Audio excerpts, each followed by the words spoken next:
Hey, what's going on guys? It's Sam Kwok here, one of the Kwok brothers, and I'm finally getting around to make another video about our favorite topic on the channel, which is the home equity line of credit, also known as a HELOC. Now, you might be wondering, Sam, with the interest rate so low and a lot of people getting a refinance, is it still worth it to go and get a HELOC to paying off your mortgage? Why don't we just go and refinance at a lower 30-year fixed rate? So in this video, I'm going to unpack the latest update as to what the banks are doing with the HELOC products, as well as is it still worth getting a HELOC to paying down your mortgage? We'll go and explore that in this video. So let's go and start the video with a little bit of an update as far as what are the banks doing with the HELOCs, what are the latest news, and what are the latest updates as far as HELOCs being offered. But first, be sure to subscribe to our channel if you guys want the latest news and updates to HELOCs, housing market, and of course, investing in real estate. Earlier this year, when COVID-19 started taking toll on the American public and the economy, three major banks decided to shut down their line of credit department, and those were Chase, Wells Fargo, and Navy Federal. But pretty much the other banks were operating as nothing happened, and they were offering HELOCs just like a normal time. And then on April through May time period, majority of the banks started experiencing a major slowdown in terms of their application. And this isn't just HELOC application, but we're also talking about mortgages, 30-year fixed, refinance applications that were taking twice as long as the normal 20 to 30 day time range as far as when mortgage applications usually get processed and finalized. So during April and May, a lot of people were getting their HELOCs and mortgages,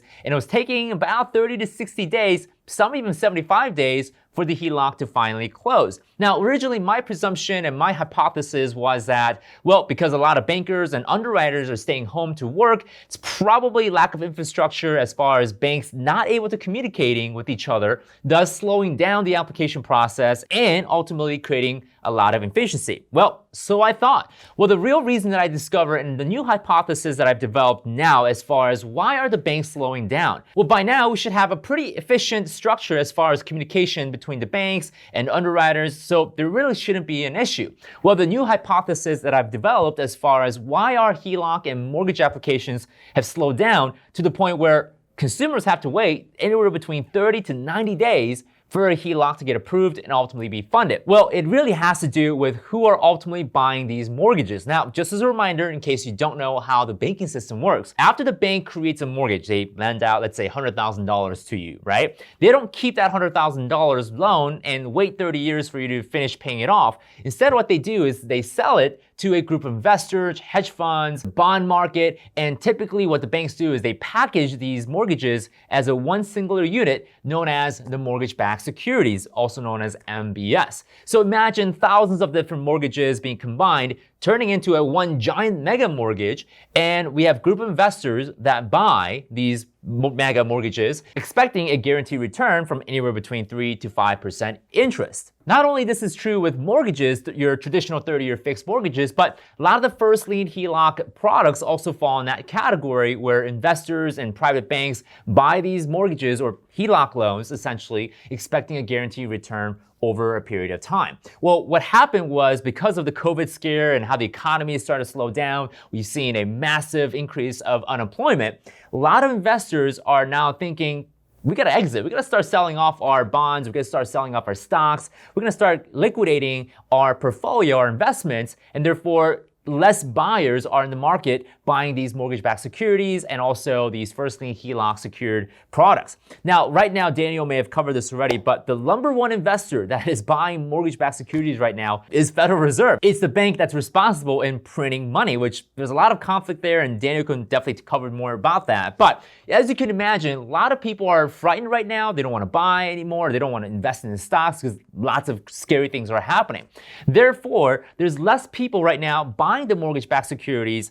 And of course, consequently, banks are saying, well, why do we need to keep on making mortgages when no one's buying them on the back end in the stock market and also the bond market and also the secondary market? So therefore, the banks are saying, you know what, let's go and slow down the process so that we have enough buyers catching up. Think of it like a highway with congestion during the rush hour traffic, right? Imagine a highway just packed with cars and all the exit ramps are blocked, right? So there's no way the cars can leave the highway.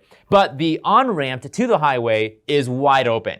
And right now, a lot of people, because of low interest rates, there's this just frenzy for real estate. A lot of people want to get a mortgage or refinance. Therefore, a lot of people want mortgages, but banks don't want to give it to them because there's not enough people buying the underlying mortgages on the other side. So there's that little conundrum there, right? There's a little bit of, for the lack of a better term, constipation in the banks and how loans are being issued right now. So to give you the latest update as far as what's happening with the HELOC, do expect a major slowdown with your application process, and also true with 30-year fixed loans, which I don't know why you should get them in the first place. I'll get to that in one sec. But if you're looking to apply for a HELOC, whether it's a first lien HELOC or even a second lien HELOC, you may see some slowdown and also a delay in processing time. Although we're experiencing less of that with second lien position HELOC, because a lot of times second lien HELOCs don't get sold into the mortgage-backed securities market, just like how you would with a first lien position HELOC. Now, moving on to the grand question of the video is it still worth getting a HELOC to paying down your mortgage? I mean, Sam, the refinance rate is super low. Why would you ever get a HELOC right now to go and pay off your mortgage? Why not just refinance? Why not go and get a better interest rate right now? Very good question, and I had to admit that I did have to think about this one for fair amount of time, and I finally have an answer and justification as to why a HELOC still comes out on top. In fact, the way that I would say this is that the HELOC strategy transcends the need for refinancing and playing the interest rate game. And here's what I mean. Now remember, HELOC interest rates also fluctuates and deflate depending on what the prime rate is doing. A lot of time HELOCs do follow the Wall Street Journal rate, but also it follows LIBOR, which now is going to be converted to what's called SOFR, which is secured overnight financing rate. So SOFR is a newer rate that banks are using right now for HELOCs and some of the non-QM, non-qualifying mortgage loans that are out there. So with that being said, you can actually shop for a HELOC that are often lower than your typical 30-year fixed rate or even a refinance rate overall. In fact, some of the clients in my private membership, they got a HELOC that's 2.75%, 2.99%, some as high as 3.75%, which beats the typical notion that HELOCs are a lot higher when it comes to the interest rate. So if you are playing the interest rate game, might as well get a first lien HELOC at a similar rate that you would get on a refinance rate, but you get all the advantages and benefits of having a first lien HELOC, which gives you more options and flexibility over time, including paying off your mortgage faster using the home equity line of credit. And also to remind you guys that a HELOC uses simple interest average daily calculation. What that means is just like how I explained it in our other videos in our strategy, if you dump all of your income and savings into the home equity line of credit, it brings down the average daily balance low where you are subject to less interest overall and still use the HELOC to pay for expenses and emergencies that you may face, well, because of life, right? Life just happens and we deal with a lot of accidents and trouble over time. Now, just by doing that alone, that's gonna help you save incredible amount of interest and time overall, and of course, depends on how you set up the strategy, but overall, our clients in our private membership have been experiencing tremendous amount of savings, but again, this would depend on how you use the strategy and also your financial background and information. Now, another argument can be made by saying, Sam, why focus on paying down your mortgage versus investing and buying more properties or buying stocks and investing in other cash flowing ventures?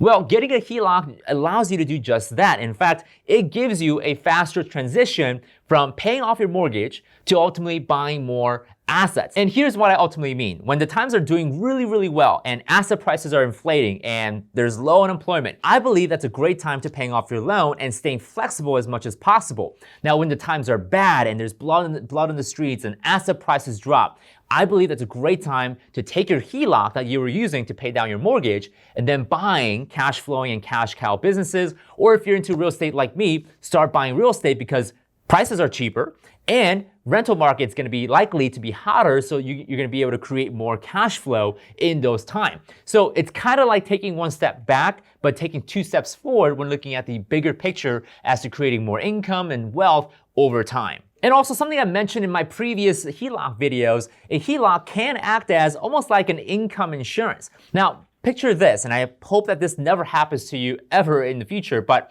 let's say you lose your income or you lose your job or your income goes down in a significant amount. Well, if you have a HELOC, you can use the HELOC to stay afloat and pay for food, gas, groceries in the meantime until you can recover and bounce back. Now, I know exactly what you're saying. You're saying, Sam, That's what a 3 to 6 month savings for. Like, why use a HELOC? Why use debt to cover for emergencies? Why not use an actual savings account with actual cash inside them, and it's in a savings or money market account? Well, my argument to that is, what is your savings account or money market account paying you? Like 0.5, 1%?